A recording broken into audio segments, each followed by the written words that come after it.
Great, thanks. Thank you very much. Thanks everyone for coming along to this talk. As I said there, my name's Owen McAree. You can't see it there, but presumably you see it on your TVs. I'm an education technical specialist at MathWorks. And why have I come here? Why am I here at EMF to talk to you guys today? Well, what I want to do is I want to talk to you about robotics and computer vision, particularly using our tools, MATLAB and Simulink. Some of you may be familiar with this. In fact, I'm going to start with that. Can I see a show of hands for anybody who knows what MATLAB is? Oh, that's pretty good. OK, I won't spend too long introducing MATLAB then. How about Simulink? Does anybody know what Simulink is? OK, that's a bit less. Good, right. So I'll start off by giving an introduction to what the software I'm talking about is. And then I'm basically going to show you lots of demos. It will be quite useful if you can see screens. So if that's your only one you can see, you might want to move so you can see the plasmas. It's not essential. I'm largely going to talk about things, but it would be handy for you to see what I'm actually doing with the software, as that's kind of the whole point of this talk. So some of the demos I'm going to talk about are image processing with the Raspberry Pi, how you program Arduinos using Simulink, and how you do this guy here. I don't know if you can see him. He's a little self-balancing Lego robot. So I can hit him and he stays upright. I'll give him a break for now, though. We'll come back to him later. So, what is MATLAB? Well, since most of you seem to know anyway, I'll keep this pretty quick. It's the leading environment for technical computing. It's very, very good at things like miracle computation, visualization. It's kind of the industry standard for developing engineering-type computing algorithms. And it's also the platform for toolboxes of all kinds. So signal processing, image processing. We'll talk a little bit about some of those today. Statistics, optimization, all kinds of other stuff as well, really. It's also kind of our foundation product, if you like. Everything else sits on top of MATLAB. So even for those of you who know what MATLAB is, sometimes it's a question I get asked is, what on earth is technical computing?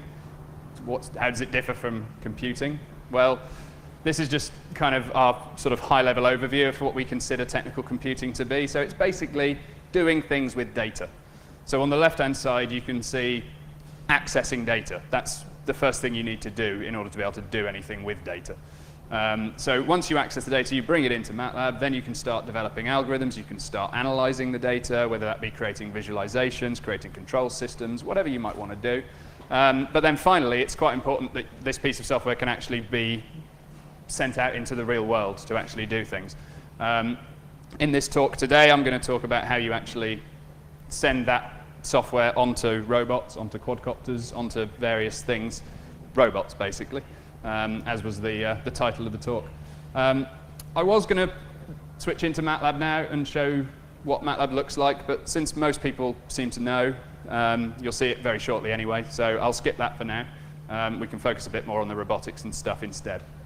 Now, most people didn't raise their hand when I asked if people knew what Simulink was, so I'll spend a little bit more time on this. Simulink, again, it's one of these products that is within MATLAB, and it's the leading environment for modeling and simulating systems. And the kind of important line on there really is implementing systems as well, implementing dynamic and embedded systems. And by that we mean actually generating code, compiling and downloading that code onto real-world systems. And this is just a small subset of people who use Simulink for that purpose, of everything from modeling these systems. So you've got helicopters on there, you've got buses, you've got diesel engines, mobile phones, you've got all kinds of stuff that people will model using our tools. And then once they've done modeling and say, yeah, this system does pretty much what I expect it to do, let's put it on the actual hardware and let's see how it performs on the actual device. And then they go off and productionize that and sell millions of them. So that's kind of how Simulink gets used out in industry. I appreciate you guys here probably aren't all, some might be, but aren't all out in industry. So I'll now kind of focus a bit more on how this is useful for you guys. So I'll start off actually just by showing you what Simulink looks like, because a lot of the stuff I'm going to be doing from now on is in Simulink. I spoken to quite a few people over the course of this event, mainly because I've been flying my quadcopter around outside my tent. I'm sure some of you have seen that. And everyone asks me what it does, and my answer is it doesn't do much at the moment because it's quite new. It's quite a new system that hasn't been fully developed yet. So what I do have, instead of a fully developed autonomous quadcopter, I have a simulation of a fully developed autonomous quadcopter. And I'm going to use that to show you guys exactly what Simulink is. So I'm just loading that up now. That'll just take a moment.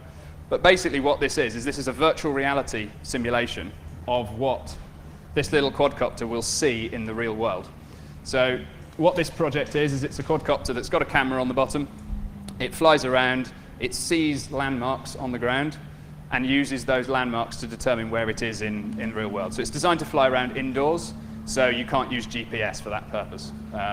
So it's a vision-based system. So this is what Simulink looks like. This is a fairly simple-looking block diagram where you have a control system in the middle. Hope you guys can all see my mouse all right. Control system in the middle. The simulation is here on the right-hand side, and I've got a scope here which is going to show me what's happening. What we're also going to see, because in this simulation there's actually quite a lot of detail, what we'll also see pop up are some virtual reality views where you can see the 3D world that this simulated quadcopter is flying around in. So this is just building and just running now. This is all running at the moment on my local computer. This is kind of where Simulink started as this simulation tool. So you can see this little window that's popped up here. I can't resize that one, but what I can do is go to this. So that's showing what the downward viewing camera on this quadcopter would be seeing. And you can see it's marking little crosses on these little targets that it's seeing. And those crosses mean that the quadcopter has positively identified that target and is currently using it to determine its own position. And if I go to the scopes here, these top two time history scopes, so just like oscilloscopes would look like, are currently showing 0 and 0 because the quadcopter is currently at the origin. I can go and change where I want the quadcopter to go and tell it, actually, I want you to go forward in X. And you can see the top scope there representing the X position of the quadcopter is now increasing. So this is, behind the scenes of all of this, there's a lot of maths, there's a lot of physical modeling, there's lots of simulation tools.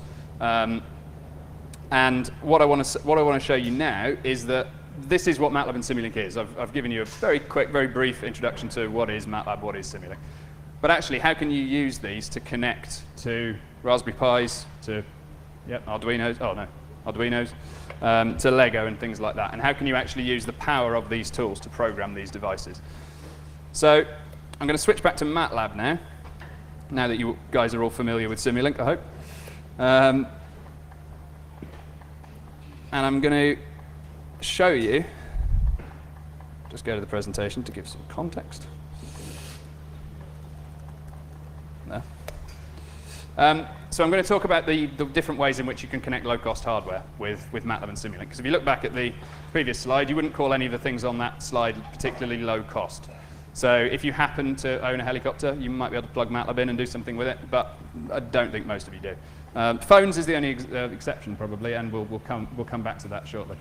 So if you've got MATLAB and Simulink on your computer and you want to run it on a piece of hardware, well, firstly, you can go to our website and download hardware support packages, which are freely available tools. Once you have MATLAB and Simulink, you can download these add-ons that are freely available for the specific hardware you want. So, for example, Raspberry Pi, Lego Mindstorms, etc. We have quite a large number of these packages now. So once you've installed those, you get two different approaches you can use. The first is data I/O, so getting data in and out of MATLAB from a device. This might be, in this case I'm going to talk about today, when I'm designing the image processing algorithms I want to run on this quadcopter, I want to see what the quadcopter is actually seeing. I want to get an image off of the Raspberry Pi camera, and I want to see what it sees, and I want to work with that real image, because I can only do so much with my virtual reality, because that's not real data. So this allows me to develop all my algorithms in MATLAB on my computer, but using a real device to communicate with the world. Once I've actually got all my algorithms developed, I probably want to disconnect it from my computer. I don't want to be dependent on MATLAB running on my laptop constantly and have to chase my quadcopter around. I want it to be able to go off and just do its own thing and not rely on me anymore, particularly as I'm trying to design an autonomous system here. So this is our second approach, which is where we actually target the hardware. So out of Simulink, press a couple of buttons, and it just goes and creates some C code, compiles that, downloads it, and runs it on your device. It really is quite a straightforward process. So I'll show you both of these two approaches now. So I'm going to show you the Raspberry Pi support for MATLAB, or the MATLAB support for Raspberry Pi, as the slide says. This workflow is very similar for Arduinos, for Lego, for all sorts of stuff. It's just I have a good example of the Raspberry Pi here today. So the support package that we provide gives you access to GPIOs, LEDs, all the things on that list there. The one I'm going to use, the one I'm going to show you is the camera, because that's what my little quadcopter friend is doing here. So once again, back to MATLAB to make sure I'm connected to. So I'm just creating a wireless connection to the quadcopter. It's got a wireless access point running on board. I need to be connected to that to actually interface with the hardware. For those of you not familiar with MATLAB, this is MATLAB code. It's pretty straightforward. I'm not expecting you to read every line of this as I go through, just vaguely see what's happening. And the kind of main point I really want to get across is just how little code is needed to do these various things. So that first section of code, those first two lines that create my Pi and my cam, just do exactly that. They created a connection to the Raspberry Pi.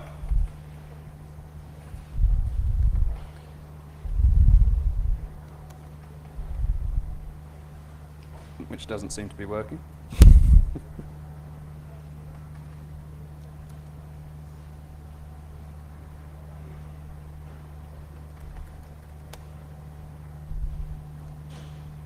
Let's try that again. There we go. That's better. It was still running Simulink at the time. So here we go. So I've just pulled in an image straight off the Raspberry Pi camera. To prove that that is a real image, if I just turn that round, so it's not running live, I just pulled a single image. We'll get to running live in a minute, but I've just turned it around slightly, and you see, now get another image in. Now what I want to do, this is the image processing algorithm I want to develop, I want to detect that blue object, and I want to see where it is in the image and what orientation it's at. So the first thing you might think, well, images are made up of red, green, and blue. That's how they're represented in MATLAB as big matrices. So let's select out the red, green, and blue channels and see what they look like. Now you can see from that, if you look at the blue channel, you can't really detect the object at all. And if you think about it, that's because white also has a lot of blue in it. I mean, white is basically all red, green, and blue. So we've just found very, very quickly, we haven't had to write a whole load of code to figure this out. We just found out very quickly that the approach of just saying, let's look at blue, is not useful. So let's try implementing this equation here, where we basically say we only want blue. So let's look at the blue channel and subtract red and green to get rid of white from our area of interest. And actually, that shows us something a bit more interesting. I don't know what the contrast's like on your screens, but you can see a little gray object here, which is the blue that we want to detect. Now, that will have certain values associated with the intensity of blue, which we can figure out just by clicking on this little data inspector here and saying, oh yeah, that has a blue value of 74, whatever that means. But actually, we just want to know, is it blue or is it not blue? We're not interested in, is it 74 blues? We don't really care about that. So we can do that simply by picking a threshold and saying, is it above a certain threshold? So I've got a threshold of 100 here. That's not going to work. So this image on the right says, no, there's nothing blue in that image. There's nothing with a blue of more than 100. So if I drop that to something a bit more reasonable, 50. There you go. So we've now identified that's not blue over there, but that is blue over here. So that hasn't taken much code to implement that, really. That's, what, maybe 20 lines of code, and half of that's actually visualizing what's going on. But then the interesting bit is we can actually call one of the functions from our image processing toolbox, which will look at that. Just get rid of that data thing there. So again, I don't know how good this is on your screens. Let me try making that a bit bigger. If you can see on this right-hand image now, we've actually called a tool called the blob analysis tool, which allows us to look at binary image of ones and zeros and say, okay, where is the center of the object in this image? Where is the center of the ones in this image? And also, what angle is this at in the image? So what we've done now is everything that we wanted to do. We wanted to detect where this image is, where this item is in the image, and we've done that. Now, that's one off. We've done that on a static image, so that's not particularly exciting. let's try actually running this now continuously. So I'm running this in a loop, and if I pick the quadcopter up and move it around, you can see on the right-hand side there, I'm plotting a graph of where the target is in the image. And if I rotate the quadcopter, so the angle of the quadcopter relative to the target is that large arrow as well. And you can see I'm doing all of this, I'm developing all of this code on my PC, but I'm interfacing with the actual real system, with the real Raspberry Pi itself. So that is connection between MATLAB and Raspberry Pi. Just going to reset this guy so he's ready for later on. Okay. So that's kind of shown you a quick example of this first workflow that I talked about. Oh, come on. Of this. So of using MATLAB for data acquisition. I didn't show you actually doing any actuation. If you had GPIOs connected to the Raspberry Pi, you could turn LEDs on and things like that. Again, just using tools that we provide. What I'll talk through a bit now is actually how you target hardware, so how you actually take a Simulink model and download it and run it on a piece of hardware. So again, much like our MATLAB support, we have a huge number of targets that we support. You can get them as free add-ons within MATLAB. And the ones I'm going to show you today is, first of all, the Arduino Mega. It's not a very exciting demo. It's turning an LED on, but it's sufficiently simple that I can actually build the model in front of you and show you the actual process and quite how straightforward it is. And then something a little bit more complicated that I'm not going to talk through the detail of, but controlling a self-balancing Lego Mindstorms robot. I've spoken to some people over the course of the event so far who've been playing around with Lego NXT robots, who were all slightly amazed that you can actually make a self-balancing robot, because their experience with them was that you can't read the sensors fast enough, or you can't connect to motors quick enough, or whatever. But actually, using Simulink to program it, you most certainly can. So I'll show you that towards the end. So let's get back into MATLAB. Oh, go away. And the reason I've closed down MATLAB and opened it up from scratch is to show you that I'm not cheating here.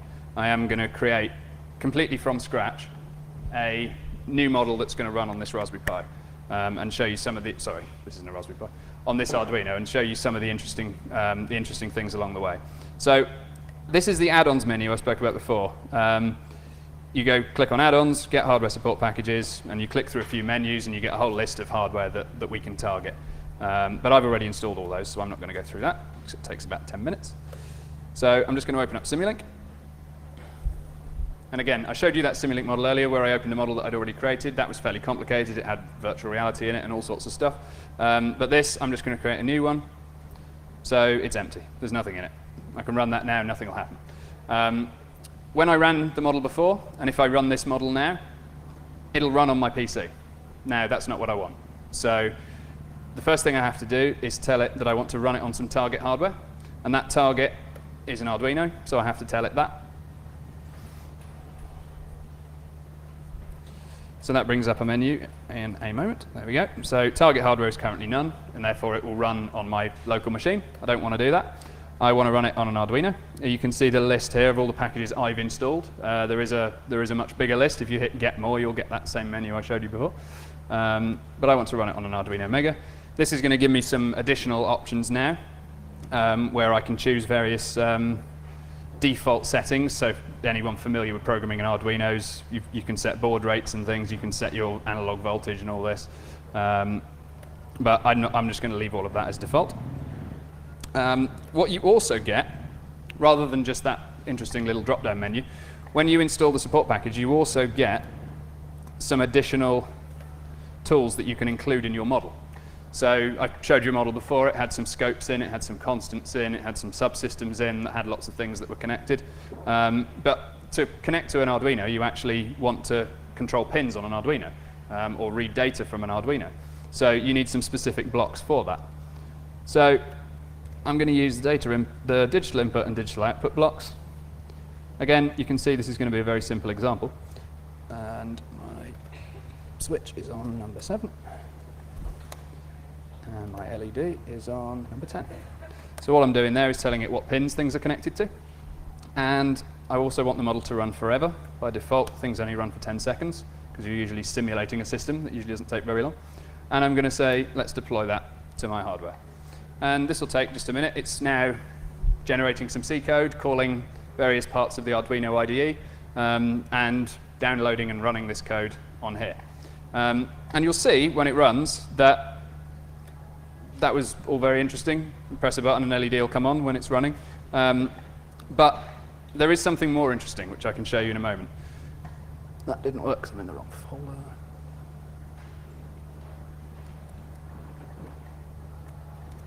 Let's try that instead.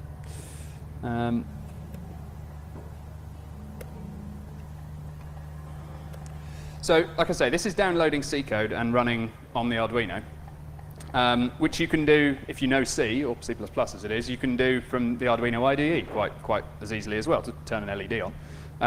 The one thing that is very powerful about developing these kind of things within Simulink is actually, once I've downloaded and run my code on this Arduino, I can keep my Simulink model connected to the Arduino and modify certain aspects of that code while the code is running.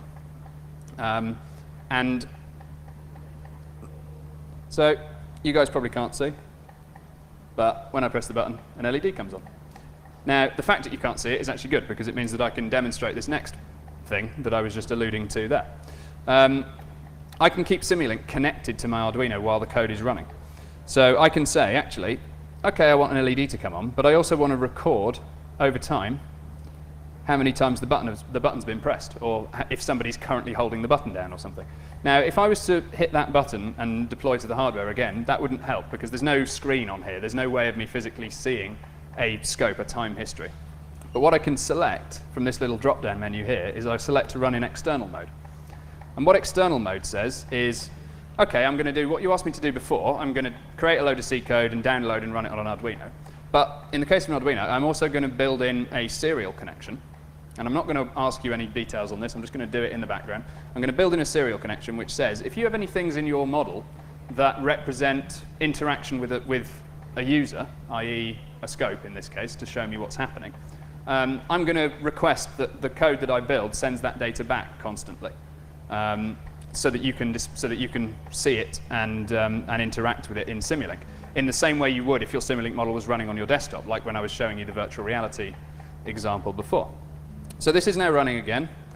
When I press the button, the LED comes on, as was very exciting before.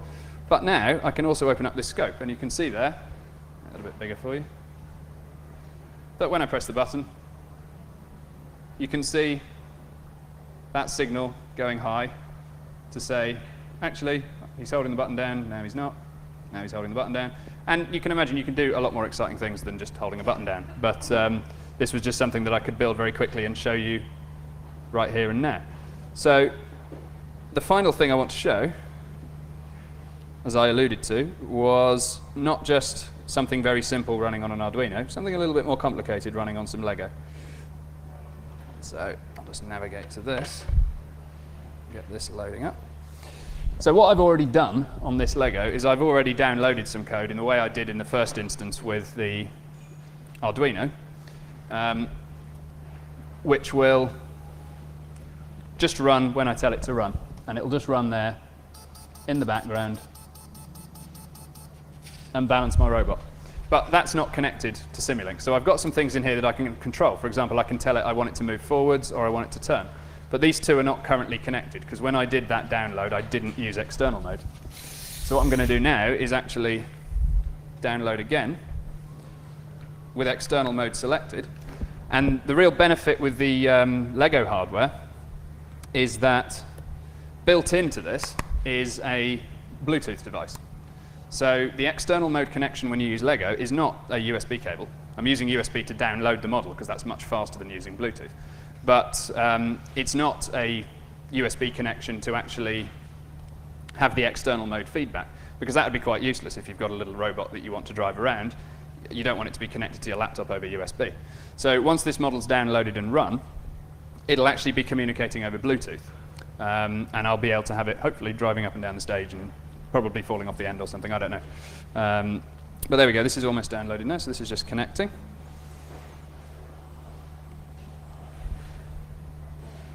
Okay, let's initialize it. Okay, so the first thing I need to do is calibrate the gyroscope just by pressing a button to tell it that's what I want to do and holding it upright. Now he's running, and I can come into here and show you this. So this is a scope again. Appreciate it might not be the easiest thing to see on your screens, but it's a time history, so it shows over time where the robot thinks he's at in terms of the angle that the robot is sitting at. So that might be quite useful. If you're trying to design a control system, it's quite useful to have this information available to you. But also, it means I can take control of him. So I can say, right, I've got these two targets, these demands going into my control system here. So let's demand that he moves forwards. And off he goes. And I can make him go a bit faster. And he'll just keep driving. And then I can make him turn. I'll wait till he goes past the little thing so you can see him if you can see him. And off he goes over the bump. There we go. Now let's make him turn as well. So now he's going to jump off the front of the stage. So let's turn him back the other way. That's not going to do it fast enough. Oh, is it? Oh, it is. He's fine. Let's let him walk all the way around then and come back to me. So, go on, you can go a bit faster than that. No, you can't.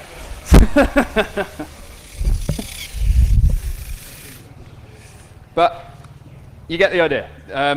I could have been changing things that weren't just constants leading into a thing here. I wasn't going to go into the detail of this because I appreciate you guys are probably not all control systems designers. But we do this kind of thing at universities. We do these kind of workshops with control engineers, and we would get them to actually go in and optimize the controller on the device, which you can do in real time while the thing's running. You don't have to keep rebuilding and re-downloading your code, which is a really, really quite powerful system to have.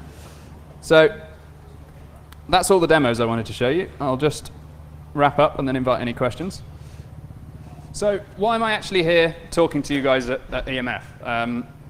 Well, for a long time, if you weren't a student, it was quite hard for you to get access to our products, to MATLAB. Because we had a price point that was aimed at students, because we knew that every student would need to know it. If you've done an engineering course, it's probably why most of you know MATLAB, because you've either done an engineering course or had some affiliation with somebody that had, because it is the tool that is used by engineers. So you've probably experienced it at university. But if you weren't a student, or if you'd finished being a student and gone into a different field, or if you just had an interest in doing some of these kind of things, we didn't have any way of giving you access. We now do. New for 2014, we brought out MATLAB Home, which is, for £85, you can have all the capabilities of MATLAB. For doing the various things that I've just been talking about here. And then all the different toolboxes you can get as add-ons to that. So you customize exactly what it is you need. So that's why I'm here talking to you guys, because I do all this kind of stuff for fun anyway.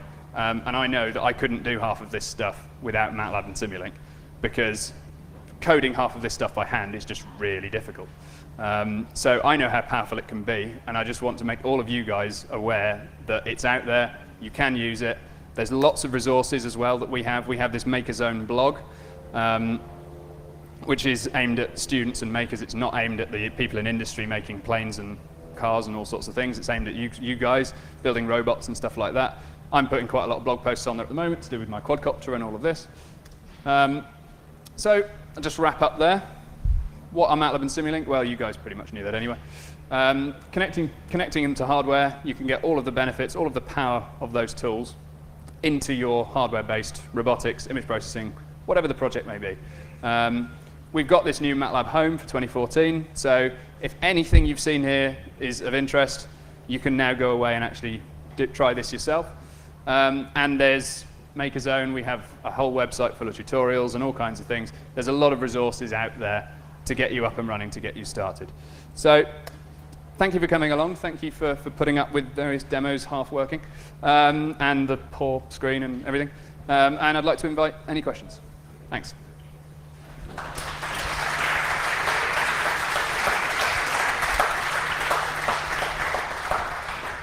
Yep. wait for the mic. What does the £85 package not do that the full package does? The £85 is for MATLAB. Okay. So some of the image processing stuff that I showed you with the quadcopter and all of that, you could do some of that stuff. But if you want to use a lot of the features in the image processing toolbox, so you want to do some really advanced stuff, that's a £25 add-on. And Simulink? Simulink is an add-on also. Is that you have to pay £25 to get Simulink? Yes. Okay. Right. Yeah. So, because depending on what you're doing, if you're doing a statistics project, for example, you don't need Simulink. So if we included it all and priced it so it had everything in it, it would end up probably costing a bit more. So we give you the option to choose what you need. Anything else? So the badges that we have are essentially Arduino DUIs. Yes. How hard is it to create a custom hardware, a custom target? Well, we support the Arduino DUI. So you could code the badges from Simulink directly. You wouldn't have the RTOS there running in the background. You'd be coding it simply as an Arduino. But like the add-on sensors and stuff like that? I mean, it has for built-in gyro, adding built-in on, for adding on accelerometer. custom devices, I didn't include that in this talk because I wanted to get lots of demos across. But actually, yeah, if you've got some C code, then you can include that in your Simulink model, relatively straightforward. And we do have a tutorial on our site for showing you how to do that. So, yeah. Yes. Making you run. Get my exercise for that. Hello. Hi. So what granularity can that go down to? So, for example, can you model magnetic fields and the probes for NMR spectroscopy? And because I work in industry, so You could model anything. literally anything. Literally Okay. anything that has some maths behind it, you can model. Brilliant. Thank you. It's completely up to you. You can put anything in there at all, and that's in MATLAB or in Simulink, depending on how you want the system to be represented. And we have tools in a lot of areas that will help you model things, which just makes getting started a little bit easier. But even if we don't have a particular tool in a particular area, you might have to do a bit more work yourself. But all of the capability is there to model anything. So, okay. This might be a bit unrelated, but do you think Arduinos or Lego Mindstorms would be capable of doing image processing like facial recognition with MATLAB? I would say it's unlikely. Yeah. But certainly the new Lego Mindstorms, the EV3, I'm not quite sure how you'd get an image onto it. I don't know if it has a camera capability. It has a USB port, so maybe. But that fundamentally is very similar hardware to a Raspberry Pi. So possibly, I would say, is the answer to that. Certainly, you can put image processing things on it and see what happens. There's nothing in our tools that stop you doing that. Whether it'll run or not, whether it's got the memory and the CPU capacity to actually do it, I don't know. But you can certainly try it. Would there be any way to beam it back through telemetry or whatever to process it on your computer, or to produce a custom sort of hardware configuration on the quadcopter? Yes. If you're deploying things to it using Simulink, you've got that external mode connection if you want to use that. But you can also build in your own connections. So, for example, for the support for the Raspberry Pi, we have blocks for sending data over Ethernet, and that can be wireless Ethernet or wired Ethernet or whatever. The same with the Arduinos, actually. If you've got an Ethernet shield for your Arduino, you can send data out over Ethernet to any other device that you might want to. So that could be MATLAB running on your laptop, or it could be another device. So you could have an Arduino acquiring some data and then actually processing it on a Raspberry Pi. That would work fine, and you could code all of that from Simulink. Okay, excellent. Thanks. Okay, great. One behind as well. How much image processing can you get away with on a Raspberry Pi? A surprising amount, but obviously not everything that you can do on a desktop machine. But you can do quite a bit. I mean, what I showed you there of the detecting the angles and all of this sort of stuff, it'll run that, no problem. It'll run that at, I think we're running at 10 hertz, which is sufficient for outer loop control on a quad. If you just wanted to detect, is there blue in the image or something much simpler like that, that could probably run at full rate at 30 frames a second or something. So yeah, you can't do a huge amount, but that's a limitation of the hardware. And obviously, if you can drop the resolution, you can help things massively.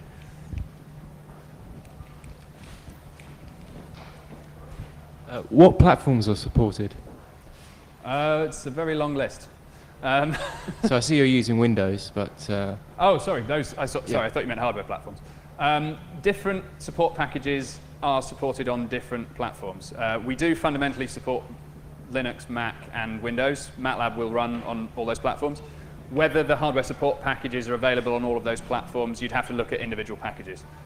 We can sometimes have kind of staggered development of things where maybe we'll release something for Windows and then at the next release you'll get Mac and Linux support, or the other way around, or whatever. So for the individual hardware support, it's all detailed on our website. But fundamentally, MATLAB and Simulink run on the three major platforms.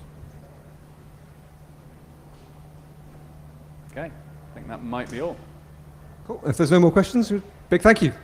Thank you very much.